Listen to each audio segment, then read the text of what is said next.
దేవునికి మహిమ కలుగును గాక. వాక్యాన్ని ధ్యానం చేసి ముందుగా చిన్న ప్రార్థన చేసుకుందాం. ప్రేంగల మా పరలోక తండ్రి, నీ పరిశుద్ధ నామానికి స్తుతి స్తోత్రాలు చెల్లిస్తున్నాం. నీ వాక్యాన్ని మాకు అందించి మాకు ఆశీర్వాదం చేసి మీ నామాన్ని గణపరచుకోమని ఈ విషయంలో కృప అనుగ్రహించారని నమ్మి స్తుతిస్తూ యేసుక్రీస్తు నామాన్ని బట్టి వేడుకున్నా మా పరమ తండ్రి, ఆమేన్. దేవునికి స్తోత్రం. ప్రభువైనటువంటి యేసుక్రీస్తు వారి యొక్క పరిశుద్ధ నామములో మీకు అందరికీ కూడా నా హృదయపూర్వక వందనాలు తెలియజేసుకుంటున్నాను.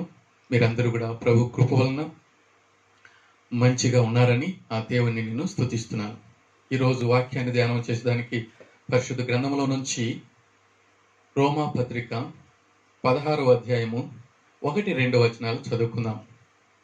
కేంక్రియాలో ఉన్న సంఘ పరిచారకురాలుగా ఫీబియాను మన సహోదరిని పరిశుద్ధులకు తగినట్లుగా ప్రభువునందు చేర్చుకొని ఆమెకు మీ వలన కావలసినది ఏదైనాను ఉన్న ఎడల సహాయం చేయవలనని ఆమెను గూర్చి మీకు సిఫారసు చేయుచున్నాను. ఆమె అనేకులకును నాకును సహాయకురాలై ఉండెను. మనం గమనించినట్లయితే ఈరోజు మీరు మీ దీపములను వెలుగుచుండనీయుడి అని చెప్తున్నారు. మీ వెలుగును ప్రకాశింపనీయుడి అనే మాటను మనం ధ్యానం చేస్తాం. మీ వెలుగును ప్రకాశింపనీయుడి. దేవుడు మనకు వెలుగుగా ఉన్నాడు. యోహాను 8:12 ప్రకారంగా నేను లోకమునకు వెలుగై ఉన్నాను, నన్ను వెంబడించేవాడు జీవపు వెలుగు కలిగి ఉంటాడని చెప్పినాడు. మీరు లోకానికి వెలుగై ఉన్నారని దేవుని మాట మనకు తెలియజేశాడు. మనం వెలిగి ఆ వెలుగుని ఇతరులకు పంచిపెట్టాలి. వెలుగులో ప్రకాశం ఉంది. ఫీవే అన్నటువంటి మాటకు అర్థము ప్రకాశించుచున్నది. ఇంకొక అర్థము కాంతము, కాంతి, కాంతం అని అర్థం. ఫీవే అనేటువంటి మాటకు అర్థము ప్రకాశించుచున్నది. కనుక మీరు మీ వెలుగును ప్రకాశింపనీయుడి. ఫీవే అన్నటువంటి ఈ సహోదరి ప్రకాశింపబడింది. ఏ విధంగా ప్రకాశింపబడిందో మనం తెలుసుకుందాం. అలాగనే మనం కూడా ప్రకాశింపబడాలని దేవుడు ఆశించి ఈ ఫీవేను మన ఎదుట పెట్టారు. మనము గమనించినట్లయితే ఫీవే అన్నటువంటి ఈమె కేంక్రియా అన్నటువంటి ఒక సంఘములో ఉన్నారు. ఈ కేంక్రియా సంఘము అనేటువంటిది కొరింథీ పట్టణానికి 9 మైళ్ళ దూరంలో ఉన్నారు. ఈ కేంక్రియాలో ఉన్నటువంటి ఈ సహోదరి సంఘములో ఉన్నది. సంఘములో ఈమె ఉన్నది కనుక ఈమె అక్కడ పేరుకు తగ్గట్లుగా ప్రకాశించేటువంటిదిగా ఉన్నది. సంఘము అనగా దేవుని యొక్క శరీరం. ఆయన శిరస్సుగా ఉంటారు. అవయాలుగా ఆయన యొక్క విశ్వాసులు ఉండగలుగుతారు. ఈ సహోదరి ఆ సంఘంలో విశ్వాసురాలుగా ఉన్నారు, దేవుని బిడ్డగా ఉన్నారు. ఈ ప్రాంతానికి పౌలు వారు 2వసారి దండయాత్రలో, అంటే సువార్త దండయాత్రలో సువార్తను ప్రకటించినప్పుడు ఈమె ప్రభునందు విశ్వాసం ఉంచి దేవుని బిడ్డ అయి ఆ సంఘంలో ఉండేటువంటిదిగా ఉన్నది, సంఘంలో నిలిచినటువంటిదిగా ఉన్నది. ఆ సంఘంలో ఈమె ప్రకాశించేటువంటిదిగా ఉన్నది. ఒక దీపము వెలుగుతున్నప్పుడు ప్రకాశం ఉంటుంది. అందుకే మీ ప్రకాశము, మీ దీపములు అనగా మీ వెలుగు ప్రకాశింపనీయుడి అని చెప్తున్నారు. ఈమె సంఘములో ప్రకాశించేటువంటిదిగా ఉన్నారు. మనము ఈ భూమి మీద జీవించే సమయంలో ఈ సహోదరిలాగా ప్రకాశించాలని దేవుడు ఆశించేవాడుగా ఉంటున్నాడు. యేసుక్రీస్తును వెంబడించేవారు జీవ వెలుగు కలిగి ఉంటారు. వారు లోకానికి వెలుగుగా ఉండగలుగుతారు. సంఘములో అయినా ఎక్కడికి వెళ్ళినా కూడా వారు ప్రకాశించేవారుగా ఉంటారు. అలాగా ప్రకాశించడానికి దేవుడు మనకందరికి కూడా కృపను దయచేయునుగాక. ఈ సహోదరికి దేవుడు అలాంటి కృపను దయచేశారు. ఈమె తన సంఘములో ఉంటూ ప్రకాశిస్తున్నారు. మోసే దైవజనుడు నిర్గమకాండము 35వ అధ్యాయం 34వ వచనంలో గమనిస్తే దేవుని సన్నిధిలో 40 రాత్రింబవలు ఉన్న కారణాన్ని బట్టి అతని ముఖము ఎంతో ప్రకాశించేటువంటిదిగా ఉన్నది. కొండ దిగి వచ్చేటప్పుడు కింద ఉన్న వారు ఈ మోసేను చూసి ఆ ప్రకాశాన్ని చూడలేకుండా అయిపోతున్నారు. అనగా అంతగా ప్రకాశించేవాడుగా ఉంటున్నాడు మోసే. ఎందుకు అంటే దేవుని సన్నిధిలో ఉంటే, దేవుని సంఘంలో ఉంటే, దేవుని విశ్వాసంలో ఉంటే, దేవుని కృపలో ఉంటే అలాగ ప్రకాశించేవారుగా ఉంటారు. అందుకే సంఖ్యాకాండము 6వ అధ్యాయం 25వ వచనంలో అక్కడ ఆశీర్వాదకరమైనటువంటి వచనం ఏమిటంటే, మీ సన్నిధి కాంతిని ప్రకాశింపచేయు అని రాయబడినది. మీ సన్నిధి కాంతి, దేవుని యొక్క సన్నిధిలో ఏముంటుందంటే ప్రకాశం, వెలుగు ఉంటుంది. ఆ వెలుగు ప్రకాశిస్తుంది. ఆయన సన్నిధిలోకి ఎవరు వస్తారో అంటే, ఆయన సంఘంలోకి ఎవరు వస్తారో, ఆయన పాదాల దగ్గరికి ఎవరు వస్తారో, ఆయన సన్నిధికి ఎవరు వస్తారో వారు వెలిగింపబడి ప్రకాశించే వారిగా ఉంటారు. ఈమె సంఘంలో ఉన్నది, దేవుని యొక్క సన్నిధిలో ఉన్నది కనుక ఏమో ప్రకాశిస్తున్నది. ఆ ప్రకాశము ఇతరులకు కనపడుతుంది. అలాగే మనం కనపడాలని దేవుడు ఆశిస్తున్నాడు. ఈమెకు కలిగినటువంటి ధన్యత మనకు కూడా దేవుడు అనుగ్రహింప చేయునుగాక. ఒకసారి నేను చదివాను, బంగారు గనుల్లో పనిచేసేవారు చాలా సమయం లోపల ఉంటారు. అక్కడ బంగారం ఉండి ఆ యొక్క పనులు చేస్తారు. వారు బయటకు వచ్చినప్పుడు, వాహనాల్లో వాళ్ళు వచ్చినప్పుడు, టాప్ లేకుండా ఉండేటువంటి వాహనాలు బయట వచ్చినప్పుడు వారికి బంగారు ఆ సన్నిధి ఉన్నది కాబట్టి, బంగారు దగ్గర ఉన్నారు కాబట్టి ఆ ప్రకాశము వారిలో కనపడుతుంది. అందరికి తెలిసిపోతుంది వీరు ఆ బంగారు గనిలో పని చేసినారు అని. బంగారు గనిలో పనిచేసిన వారికే ప్రకాశం కలిగినప్పుడు, సృష్టికర్త అయినటువంటి తేజోమయుడైనటువంటి జ్యోతిర్మయుడైనటువంటి దేవుని సన్నిధిలో ఉంటే మనం కూడా ప్రకాశిస్తాం. అందుకే దేవుని సన్నిధిలో మనం ఉండాలని దేవుడు కోరుకుంటున్నాడు. ఏలియా భక్తుడు చెప్తున్నాడు, నేను ఎవని సన్నిధిలో నిలిచి ఉన్నాను అని. ఎలీషా భక్తుడుగా నేను దేవుని సన్నిధిలో నిలిచి ఉన్నానని. మనము దేవుని సన్నిధిలో మోసేలాగా, ఏలియాలాగా, ఎలీషాలాగా, ఫీబేలాగా నిలిచినట్లయితే, ఉన్నట్లయితే, సంఘంలో ఉన్నట్లయితే మనం కూడా ప్రకాశించే వారిగా ఉంటామని దేవుడు ఈ వాక్యం ద్వారా తెలియజేస్తున్నారు. మనం ప్రకాశించడం వలన ఆ వెలుగును ఇతరులు కూడా చూడగలుగుతారని దీని ద్వారా మనం తెలుసుకోగలుగుతాం. కనుక ప్రకాశించేటువంటి అనుభవాన్ని పరిశుద్ధాత్మ దేవుడు మనకు అనుగ్రహింప చేయునుగాక. అలాగా మనము కృపను పొందుకున్న వారిగా ఉండి ముందుకు సాగడానికి దేవుడు మనకు సహాయము దయచేయునుగాక. నిర్గమకాండం 33:14 గమనిస్తే, ఇజ్రాయిల్ను దేవుడు ఐగుప్తు నుంచి కానానుకు నడిపించేటప్పుడు మోసే భక్తుడు దేవునితో అడుగుతున్నాడు, నువ్వు మాతో రమ్మని. అప్పుడు దేవుడు చెప్తున్నాడు, నా సన్నిధి మీకు తోడుగా వచ్చునుగాక. దేవుడు తన సన్నిధిని తోడుగా అనుగ్రహింప చేసేవాడుగా ఉంటున్నాడు. నా సన్నిధి మీకు తోడుగా ఉండునుగాక అని దేవుని వాక్యం ఉన్నది. కనుక దేవుని సన్నిధిలో మనం ఉంటే మనం ప్రకాశించేవారిగా ఉంటాము. మనం ఎక్కడికి వెళ్ళినా దేవుని యొక్క ప్రసన్నత మనతో ఉండి ప్రకాశించేవారిగా ఉంటాం. కొంతమంది పేర్లు పెట్టుకుంటారు, రాజప్రకాశ్, సూర్యప్రకాశ్ అని. ఈ విధంగా అలాగ ప్రకాశించే వారిగా ఉండాలని దేవుడు కోరుకుంటున్నాడు. మనం కూడా దేవుని సన్నిధిలో ఉండి ఫీబేలాగా ప్రకాశిస్తాం. మోసేలాగా, ఏలియాలాగా, ఎలీషాలాగా మనం కూడా ప్రకాశిస్తాం. అలాంటి కృపను దేవుడు మనకు అనుగ్రహింప చేయునుగాక. ఫీబే ప్రకాశించిన రీతిగా, పేరుకు తగ్గట్లుగా ఈమె ప్రకాశిస్తున్నది. ఇంకా రెండవదిగా ఈ సహోదరిని మనం గమనించినట్లయితే, రోమ 16:1 మనము ఆమె పరిచారకురాలు, సంఘ పరిచారకురాలుగా ఉన్నారు, పరిచర్య చేస్తున్నారు. యేసు ప్రభు వారు మత్తయి సువార్త 20:26 చూసినట్లయితే, నేను పరిచర్య చేయటికే వచ్చాను కానీ పరిచర్య చేయించుకునే దానికి కాదు అని. సృష్టికర్త అయిన దేవుడు పరిచర్య చేయటకు ఈ లోకానికి వచ్చాడు, దాసుడుగా వచ్చాడు. ఎంత మంచి ధన్యత మరి మనకు కనపరుస్తున్నాడు దేవుడు. మనం కూడా ఆ విధంగా ఉండాలని. కనుక మనం కూడా పరిచర్య చేసేవారిగా ఉండాలి. దేవుని యొక్క పరిచర్య, దేవుని మహిమాతో మనం జరిగిస్తే ఎంతో ధన్యం. ఈ స్త్రీ ఒక వ్యాపారస్తురాలు, చాలా ధనవంతురాలు. ఈమె కలిగినటువంటి ధనాన్ని తన స్వార్థానికి కాకుండా దేవుని మహిమార్థం వాడుకునేటువంటిదిగా ఉన్నది, పరిచర్య చేసేటువంటిదిగా ఉంటున్నది. పరిచర్య చేయడము చాలా ధనికరం, ఆశీర్వదాయకం. ప్రభు వారే పరిచర్య చేస్తున్నప్పుడు మీరు ఇలాగ పరిచర్య చేయమని శిష్యులతో చెప్పాడు. మనకు కూడా చెప్తున్నాడు, నీకు కూడా చెప్తున్నాడు. నువ్వు నేను కూడా ఫీబే లాగా పరిచర్య చేసేదానికి దేవుడు కృపను అనుగ్రహింప చేయునుగాక. పరిచర్య ఎంతో ధనికరము, ఆశీర్వాదకరము, దేవునికి మహిమదాయకము. అలాగా పరిచారకులుగా మనం ఉందాం, పరిచర్య చేసే బిడ్డలుగా ఉందాం. ఫీబే సంఘ పరిచారకురాలుగా ఉన్నారు. ఈ లోకంలో ఎంతో మంది ఎన్నో పరిచర్యలు చేసేవారుగా ఉన్నారు. దేవుని పరిచర్య చేయడము, సంఘంలో పరిచర్య చేయడము ఎంతో మనకు మేలుగా ఉండగలుగుతుంది. అలాంటి పరిశుద్ధ ఆత్మ దేవుడు మనకు కూడా పరిశుద్ధమైనటువంటి ఆ యొక్క పరిచర్య చేసడానికి సహాయం దయచేయునుగాక.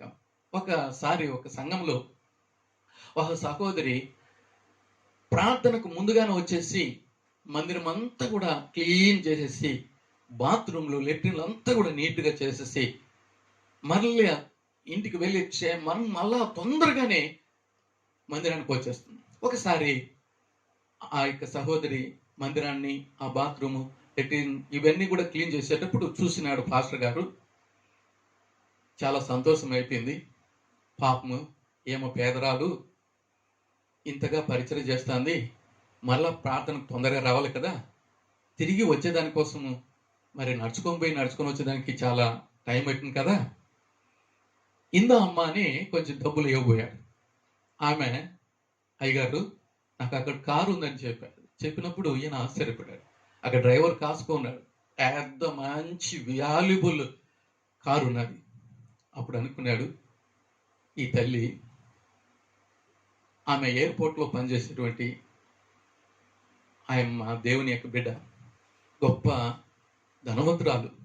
అయితే తను తాను తగ్గించుకొని రిక్చురాలుగా, పరిచారకురాలుగా దేవుని యొక్క సంఘంలో పరిచర్య చేసినది.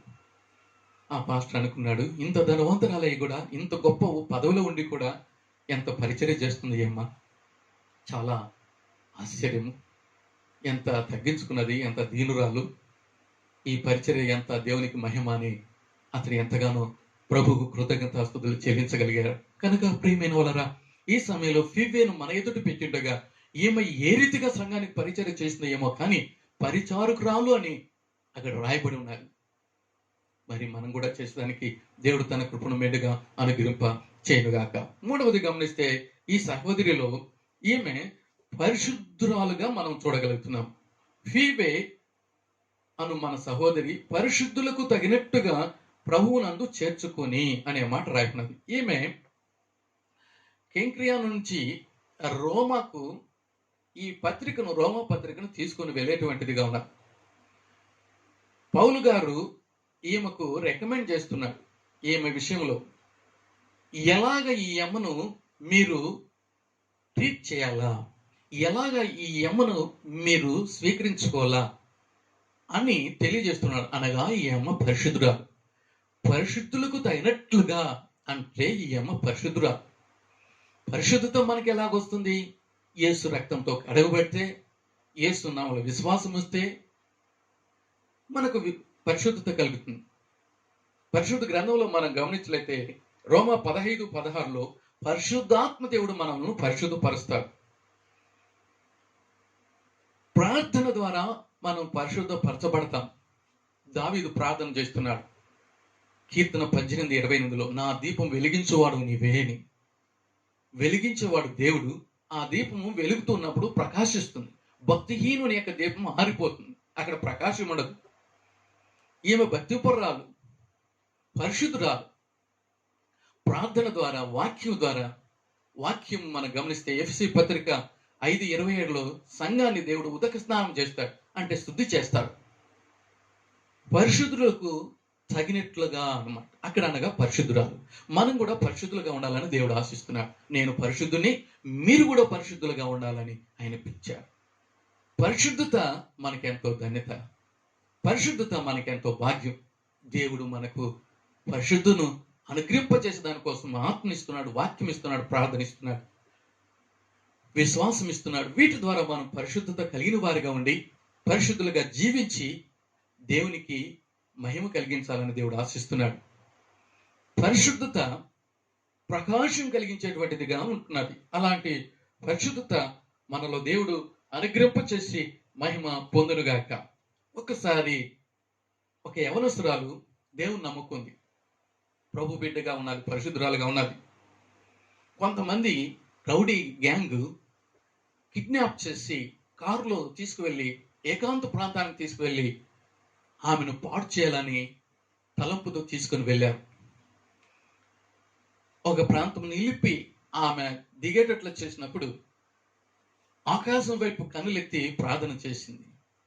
తండ్రి పరిశుద్ధుడా, నీవే నాకు ఆశ్రయం, నీవే నాకు దిక్కు, నీవే నాకు తండ్రివి, నీవే దేవుడివి. నీ బిడ్డగా పరిశుద్ధురాలుగా జీవిస్తున్నాను, నన్ను నువ్వే కాపాడుకో తండ్రి అని ప్రార్థన చేసినప్పుడు ఆమె చుట్టూ దేవుడు అగ్ని ప్రాకారాన్ని కట్టాడు, అగ్ని కంచెను వేశాడు. ఆ దుండగులు, ఆ రౌడీలు, ఆ దుర్మార్గులు ఈ దృశ్యాన్ని చూసినప్పుడు, ఆమె ప్రార్థన చేసినప్పుడు చుట్టూ ప్రకాశం వచ్చినప్పుడు ఆ వెలుగులో ప్రకాశాన్ని వాళ్ళు చూసి అక్కడే పడిపోయారు. తండ్రి మమ్మల్ని క్షమించండి అని ఆ పరిశుద్ధురాలు యొక్క కాళ్ళ మీద పడ్డారు. అమ్మా మమ్మల్ని క్షమించండి. తర్వాత వాళ్ళు మారిపోయారు. ఎంత గొప్ప కార్యం దేవుడు జరిగింపచేశాడు. పరిశుద్ధురాలు అపవిత్రులైనటువంటి వారిని మార్చే దానికోసము పరిశుద్ధతతో ప్రార్థన చేసినప్పుడు పరిశుద్ధుడైన దేవుడు అక్కడ అగ్ని ప్రాకారాన్ని ఉంచి ప్రకాశింపచేసి ఆ యొక్క మూర్ఖులను మార్చేశాడు, దుర్మార్గులను మార్చేశాడు, పాపులను పరిశుద్ధులుగా చేశాడు. దేవుని బిడ్డలుగా చేసుకుని దేవునికి మహిమ కలిగించుకునేటట్లు దేవుడు చేశాడు. కనుక ప్రియమైన వాళ్ళరా, మన జీవితంలో కూడా పరిశుద్ధతను మనము కాపాడుకునే దానికోసం పరిశుద్ధాత్మ దేవుడు మనకు తోడుగా ఉండునుగాక. వాక్యం మనలో నిండుగా నిలుచునుగాక. ప్రార్థన ఎల్లప్పుడూ మనలో ఉండునుగాక. మనం కూడా పరిశుద్ధులుగా ఉంటే దేవునికి మహిమ కలుగుతుంది. ఈ యొక్క కేంక్రియాలో ఉన్నటువంటి ఫీబే పరిశుద్ధురాలు. పౌలు గారు రికమెండ్ చేస్తున్నాడు, సిఫార్సు చేస్తున్నాడు పరిశుద్ధురాలుగా. కనుక అలాగ పరిశుద్ధులుగా ఉండేదానికోసం దేవుడు మన ద్వారా ఆ వెలుగు ప్రకాశింపజేసే దానికోసం దేవుడు కృపను అనుగ్రహింప చేయనుగాక. తర్వాత మనం గమనించినట్లయితే దేవుడు మనలను ఈ సహోదరి లాగా ఉండాలని కోరుతున్నాడు. అదే రోమా పత్రిక 16:2 చూసినట్లయితే ఈమె సహాయకురాలుగా ఉన్నది. ఆమె మీ వలన కావలసినది ఏదైనా ఉన్న ఎడల సహాయం చేయవలనని ఆమెను గురించి మీకు సిఫార్సు చేయుచున్నాను. ఆమె అనేకులకును నాకును సహాయకురాలై ఉండేను. ఈమె సహాయం చేసేటువంటిదిగా ఉన్నారు. దేవుని బిడ్డలతో దేవుడు తెలియజేశాడు, మీరు ఒకరికొకరు సహాయం చేసుకోవాలి. సహాయకుడు దేవుడు. నమ్మదైన సహాయము, పైనుంచి సహాయము, ఆశ్చర్యకరమైన సహాయము, సమయోచితమైన సహాయం దేవుడు దయచేస్తాడు. కొండల తట్టు నా కన్నులు ఎత్తుతున్నా, నాకు ఎక్కడి నుండి సహాయం వస్తుందంటే యెహోవా వలననే దావీదు భక్తుడు 121వ కీర్తనలో చెప్తున్నాడు. దేవుడు మనకు సహాయం చేసేవాడుగా ఉన్నాడు. దేవుడు నీకు సహాయం చేస్తాడు, ఆపత్కాలంలో చేస్తాడు, సమయోచితంగా చేస్తాడు.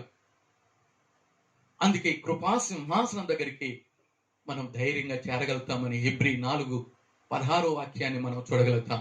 గమనించినట్లయితే హెబ్రీ 4:16 సమయోచితమైన సహాయం పొందుటకు కృపా సింహాసనం దగ్గరికి మనం ధైర్యంగా చేరుతున్నాం. ఈమె అలాగా సహాయం చేసేటువంటిదిగా ఉన్నది. సహాయకుడు మనకు దేవుడు. మనం సహాయం చేసేవారిగా ఉండాలని దేవుడు కోరుకుంటున్నాడు. దేవుడు మనకు సహాయం చేసినప్పుడు మనం ఇతరులకు సహాయం చేయాలి. మీరు ఒకరికొకరు సహాయం చేయమని చేసుకోవాలని చెప్తున్నాడు. నువ్వు సహాయం పొందినావు, నేను సహాయం పొందినాను, మనం పొందుతున్నాము. సహాయం కావాల్సిన వారికి నువ్వు సహాయం అందించాలి. ఈ సహోదరి తనకు కలిగినటువంటి సంపదను దేవుని మహిమార్థము ఇతరులకు సహాయం చేసేటువంటిదిగా ఉన్నది. సేవకు బలహీనులుగా ఉండేవారికి, అవసరతలో ఉండేవారికి సహాయం చేస్తున్నది. ఒకసారి అమెరికాలో ద్రవ్యోల్బణము ఏర్పడింది. ఆర్థిక పరిస్థితులు చాలా ఒడిదుడుకులుగా ఉన్నాయి. గవర్నమెంట్ వారు ఒక ఏజెన్సీని ఏర్పాటు చేసి కొంతమంది ఉద్యోగస్తులను సహాయం కావాల్సిన వారికి సహాయం అందించే దానికోసము వారు అన్ని ప్రాంతాలను వారు విజిట్ చేశారు. వారు కొన్ని ప్రాంతాలకు వెళ్ళినటువంటి సందర్భంలో ఒక ప్రాంతంలో రైతులకు సహాయం చేసే దానికోసము ఓ ఉద్యోగస్తుడు వెళ్ళాడు. అక్కడ పేదరికంలో ఉన్నటువంటి వారిలో ఒక సహోదరి, ఆమె చిన్న పొలం ఉంటే దాన్ని కూరగాయలు పండించుకొని జీవించేటువంటి ఆమె ఒక చిన్న ఇంట్లో ఉన్నది. ఒక చాలా పేదరికంగా ఉన్నటువంటి ఇంట్లో ఈ ఉద్యోగి సహాయం చేసే దానికోసం ఆమె దగ్గరికి వెళ్ళి, అమ్మ, మీకు గవర్నమెంట్ తరపున కొంత డబ్బులు ఇస్తారు, నువ్వు దేనికి వాడుకుంటావు? నీ ఇంటికి తలుపు చూస్తే చాలా పాతదైపోయింది, మరి ఫ్లోర్ ఎంతగానో బాగలేకున్నది, ఏం బాగు చేసుకుంటావు, ఎందుకు ఉపయోగిస్తావు? ప్రభుత్వ వారు నీకు సహాయం చేస్తున్నారంటే ఆమె చెప్పింది, నాకంటే ఇంకా సహాయం అవసరమైన వారికి నేను ఆ పైకాన్ని ఇస్తానని చెప్పగలిగినది. అప్పుడు ఆ ఉద్యోగస్తుడు, ఎంత మంచి తల్లిరా, ఏముండేదే, ఎంతో అవసరంలో ఉన్నది, ఎన్నో అక్కర్లు ఉన్నాయి, అయినా ఈమె పేదవారికి ఇస్తా అని చెప్తున్నా. ఆల్రెడీ ఆయమ్మ పేదవాళ్ళు, ఇంకా ఆమె కంటే పేదలకు ఇవ్వాలని ఆమె ఆశిస్తున్నారు. దేవుని యొక్క బిడ్డలు అలాగా వారు ప్రకాశిస్తూ ఆ వెలుగును, ఆ ప్రకాశాన్ని ఇతరులకు అందించేవారిగా ఉంటున్నారు. అందుకే సమయోచిత సహాయాన్ని మనం పొందుకొని ఆ సహాయాన్ని పొందుకున్న మనం ఇతరులకు అందించేవారిగా ఉండటం దేవుడు ఆశించేవాడుగా ఉంటున్నాడు. మనం ఇంతవరకు ఎవరికైనా సహాయం చేయకుండా ఉన్నట్లయితే పరిశుద్ధాత్మ దేవుడు మనలో ఉండి ఇతరులకు సహాయం చేసేటువంటి గుణాన్ని మనకు ప్రసాదింప చేయునుగాక. ఈ ఫీవే తనకు కలిగినది సేవకులకు, ఇతరులకు దేవుని మహిమార్థము సహాయం చేసేటువంటిదిగా ఉన్నదని మనం చూడగలుగుతున్నాం. అలాంటి సహాయాన్ని దేవుడు మన ద్వారా ఇతరులకు అందించడానికి కృపను దేవుడు అనుగ్రహింప చేయునుగాక. మనం గమనించలైతే, మీరు సత్క్రియల ద్వారా దేవుని యొక్క గుణాలను ప్రకాశింపనీయుడని మత్తయి సువార్త 5:16 మనం చూడగలుగుతాం. కొండ మీద ఉన్నటువంటి మీరు లోకానికి వెలిగి ఉన్నారని చెబుతూ, కొండ మీద ఉన్నటువంటి పట్టణము మటుకై ఉండదని చెబుతూ, మీరు మీ యొక్క దేవుని యొక్క గుణలక్షణాలను ప్రకాశింపనీయుడి అని తెలియజేస్తున్నారు. అలాగా ఫీవే ప్రకాశించేటువంటిదిగా ఉన్నది, దేవునికి మహిమ కలిగించుకునేటువంటి స్థితిలో ఉంటున్నది. అలాంటి కృపను దేవుడు మనకు ప్రసాదింపచేయునుగాక. 5వదిగా మనం గమనించినట్లయితే, ఈ సహోదరి అని మనము చూడగలుగుతున్నాం. మన అందరి సహోదరి అని పౌలు గారు ఆ రోమా సంఘానికి తెలియజేస్తున్నాడు పత్రిక ద్వారా. ఆ మన సహోదరిని అనే మాట రాయబడింది. ఇప్పుడు విశ్వసించిన వారు, దేవుని ఆత్మ కలిగిన వారు, దేవుని బిడ్డలైనటువంటి మనమందరం కూడా సహోదరులము, సహోదరులము. ఎంత ధన్యత దేవుడు ఇచ్చాడు. శారీరకంగా ఒక్కొక్క కుటుంబంలో మనము జన్మిస్తాము. అన్నదమ్ములు, అక్కజనులు, సహోదరులు, సహోదరులు, ఈ విధంగా మనం బంధుత్వం కలిగిన వారిగా ఉంటాం. యేసు రక్తంతో కడగబడిన వారు, యేసు నామములో విశ్వాసం ఉంచిన వారు, యేసు ఆత్మను కలిగిన వారు, ఆయన యొక్క ఇంటిలో, ఆయన యొక్క మందిరంలో మనమందరం కూడా ఒక ఇంటి వారమై ఆయన తండ్రిగా కలిగి ఆయన బిడ్డలుగా మనము జీవించే ధన్యతను దయచేశాడు. సహోదరి అనగా ఒక కడుపున పుట్టిన వారు, ఒక వాక్యానికి కలిగిన వారం. ఆయన మనల్ని కన్నాడు వాక్యంతో, ఆయన మనల్ని కొన్నాడు ఆయన యొక్క రక్తంతో. మనం ఆయన సొత్తు అయినాం, ఆయన బిడ్డలైనాం, ఆయన ఆత్మ కలిగి తండ్రి అని పిలుస్తున్నాం. మనమందరము సహోదరులము, సహోదరులం. ఈమె సువార్తను తీసుకుని వెళ్ళేటువంటిదిగా ఉన్నారు. ఎలాంటి సువార్త? కొరింథీయులకు రాసినటువంటి 2వ పత్రిక 4:4లో మహిమా సువార్త, మహిమా సువార్త ప్రకాశము కలిగినటువంటిదిగా ఉన్నదని రాయబడినది. అలాంటి సువార్తను రోమా పట్టణానికి ఈ సహోదరి తీసుకుని వెళ్ళేటువంటిగా ఉన్నది. ఈమె అలాంటి సువార్తను తీసుకొని వెళ్ళట్లో ఎంతో ధన్యత అని మనము చూడగలుగుతున్నాం. కొరింథీయులకు రాసినటువంటి 2వ పత్రిక 4వ అధ్యాయము 4వ వచనాన్ని మనం చూసినట్లయితే ఈ విధంగా ఉన్నది. దేవుని స్వరూపి అయి ఉన్న క్రీస్తు మహిమను కనపరచు సువార్త ప్రకాశము. ఇప్పుడు ఆ అమ్మ సువార్త ప్రకాశాన్ని అంటే క్రీస్తును గురించినటువంటి, దేవుని గురించినటువంటి వర్తమానం తీసుకొని వెళుతున్నది, వార్తను తీసుకొని వెళుతున్నది. అది ఏంటిదంటే మహిమా ప్రకాశమైనటువంటి వర్తమానం. ఈ వర్తమానము ఆమె తీసుకొని వెళుతున్నది, ఆ పత్రిక తీసుకొని వెళ్తున్నది. బైబిల్ అంతా పెద్ద పత్రిక, పెద్ద ప్రేమ లేఖ మనకు. ఇది మనము ఇతరులకు అందించే వారిగా ఉన్నట్లయితే ఆ ప్రకాశాన్ని మనం కలిగిన వారిగా ఉంటాం. ఆయన వాక్యం వెల్లడైతే వెలుగు వెల్లడైతుందని 119వ కీర్తన 131వ వచనంలో మనం చూడగలుగుతున్నాం. ఈమె ఇప్పుడు ఆ మహిమా సువార్త ప్రకాశాన్ని ఒక పట్టణానికి, ఒక సంఘానికి తీసుకుని వెళ్ళేవారు స్త్రీగా మనం చూడగలుగుతున్నాం. ఎంత ధన్యత! ఈమె ఇక్కడ సేవకురాలుగా ఉంటున్నది, పరిచారకురాలుగా ఉంటున్నది. ఈమె ఆత్మీయురాలుగా, సువార్తికురాలుగా ఉంటున్నది, సువార్తను అందించేటటువంటిదిగా ఉంటున్నది. ఎంత భాగ్యం, ఎంత ధన్యత! ఇంతవరకు క్రీస్తుని గురించినటువంటి వార్త ఎవరికైనా అందించకన్నా పోతే ఈ రోజే ఫీవేను మన ఎదుట పెట్టిన ఈ మాటలను బట్టి అందించడానికి దేవుడు మనకు కృపను ప్రసాదింపచేయునుగాక. ఈ లోకంలో ఎన్నెన్నో వార్తలు చెప్పుకుంటుంటాం, ఎన్నెన్నో వార్తలు చదువుకుంటా ఉంటాం, డిస్కషన్ చేసుకుంటూ ఉంటాం. అయితే సృష్టికర్త అయినటువంటి యేసు క్రీస్తుని గురించిన వార్త, మహిమా ప్రకాశం కలిగినటువంటి సువార్త, రక్షణ కలిగించే వార్త, సువార్త మనకు దేవుడు ఇచ్చాడు. ఈ లేఖను మనకిచ్చాడు. ఆ ఫీవేకి ఇచ్చిన రీతిగా మనం కూడా ఆ ఫీవేలాగా ఆ సంఘానికి ఇచ్చిన రీతిగా, పట్టణానికి ఇచ్చిన రీతిగా, అనేక మందికి ఇచ్చిన రీతిగా ఇచ్చేదానికి దేవుడు కృపను మనకు దయచేయునుగాక. ఒకసారి ఇంగ్లాండ్లో మార్గరెట్ కుక్ అన్నటువంటి ఒక ధనవంతురాలు పెద్ద బంగ్లాలో నివసించేటువంటిది. ఆమెకు ధనము సమృద్ధిగా ఉన్నది కనుక చుట్టూ చాలా మంది పనివారు ఉండటకు వాళ్ళకు కావాల్సిన ఇండ్లను నిర్మించున్నది. ఏం మాత్రం పెద్ద బంగ్లాలో ఉంటుంది. ఒకరోజు సడన్ గా ఆమె ఒక పక్క మలుకున్నప్పుడు ఇంకో పక్కన వచ్చి రాత్రి వేళ మంచం కింద దాక్కున్నాడు ఒక దొంగ.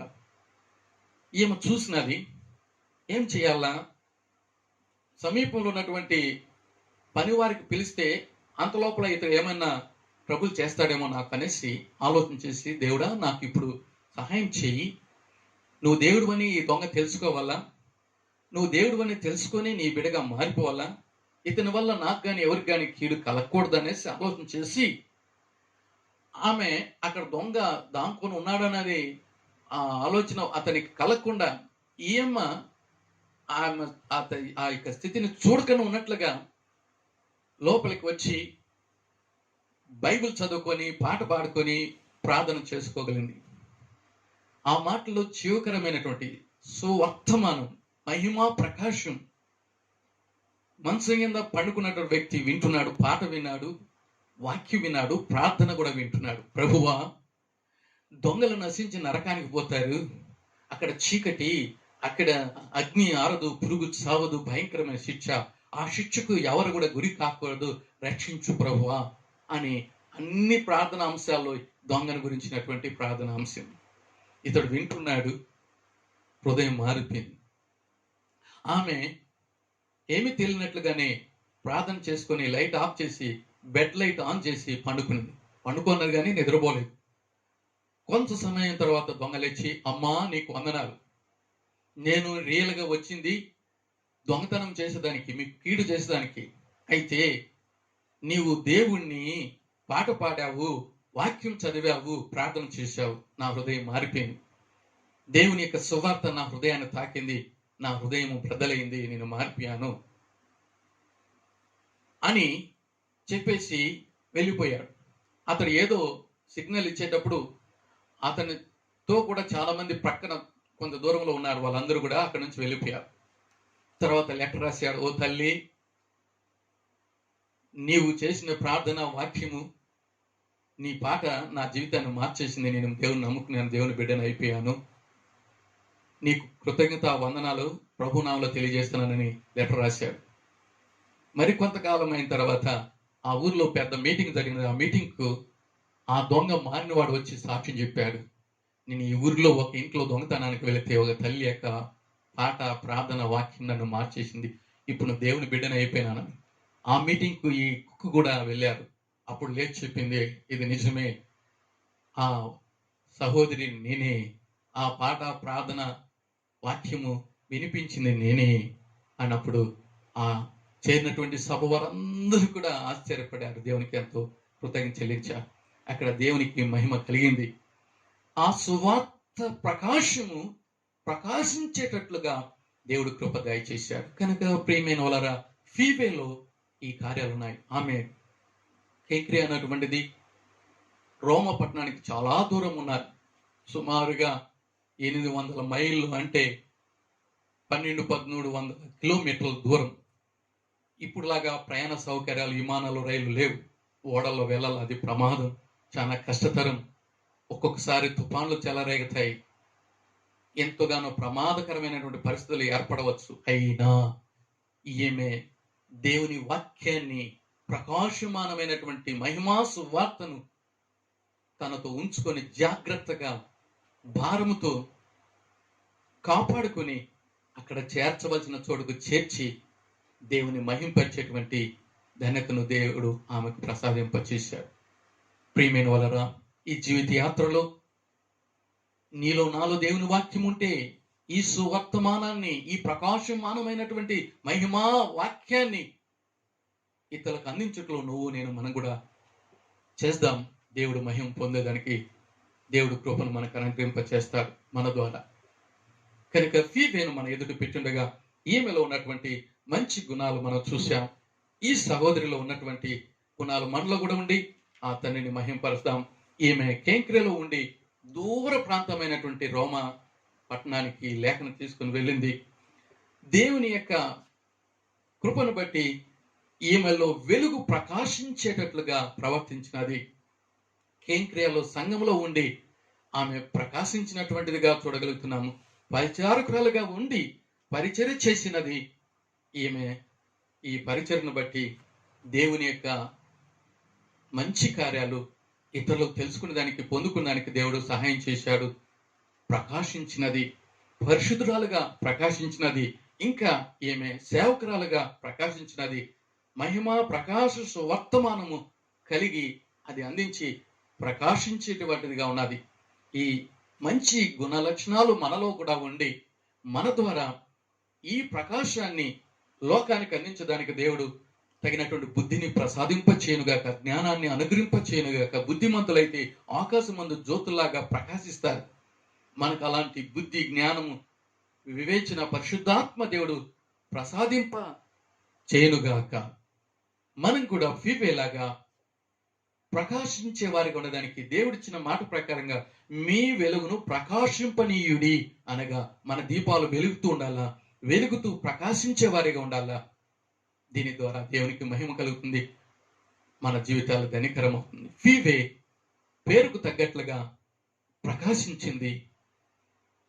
మనం కూడా అలాగా ప్రకాశించడానికి దేవుడు కృప దయచేలాగిన ప్రభు వైపును చూసి ప్రార్థన చేసుకుందాం. ప్రేమగల మా పరలోక తండ్రి, నీకు వందనాలు. మీరిచ్చిన వాక్యాన్ని బట్టి నీకు స్తుతులు చెల్లిస్తున్నాం. ప్రియ తండ్రి, ఫీబేలో ఉన్నటువంటి మంచి లక్షణాలు, గుణాలు మాలో కూడా కలిగింపచేసి ఆమెకు పేరుకు ఇచ్చినటువంటి అర్థం ప్రకారంగా, పేరుకు తగ్గట్టుగా వెలుగును ప్రకాశించేటటువంటి ధన్యతను ఆమెకు ప్రసాదించిన రీతిగా మాకు కూడా దయచేయమని ప్రార్థన చేస్తున్నాం. ప్రియ తండ్రి, ఈ భూమి మీద మేము జీవిస్తూ లోకానికి వెలుగుగా మేము వెలుగును ప్రకాశింపచేసే వారికి ఉండడానికి నీ కృపను మాకు సమృద్ధి దయచేసి దీవించి కాపాడని పెట్టుకున్నాను తండ్రి. ప్రపంచ మానవాళిని రక్షించి దీవించి కాపాడని పెట్టుకున్నాను తండ్రి.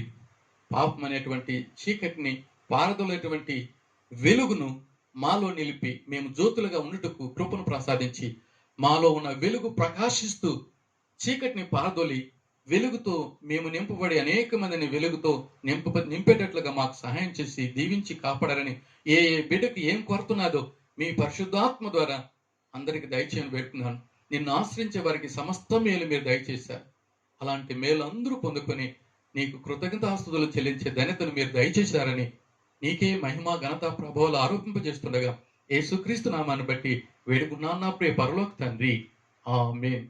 ప్రభువైనటువంటి యేసుక్రీస్తు కృపయు, తనైన దేవుని ప్రేమయు, పరిశుద్ధాత్మికను సహవాసమును ఆయన బిడ్డలైనటువంటి మన అందరికీ ఇప్పుడు ఎల్లప్పుడు సదాకాలము తోడై ఉండునుగాక. ఆమేన్. Hallelujah, hallelujah.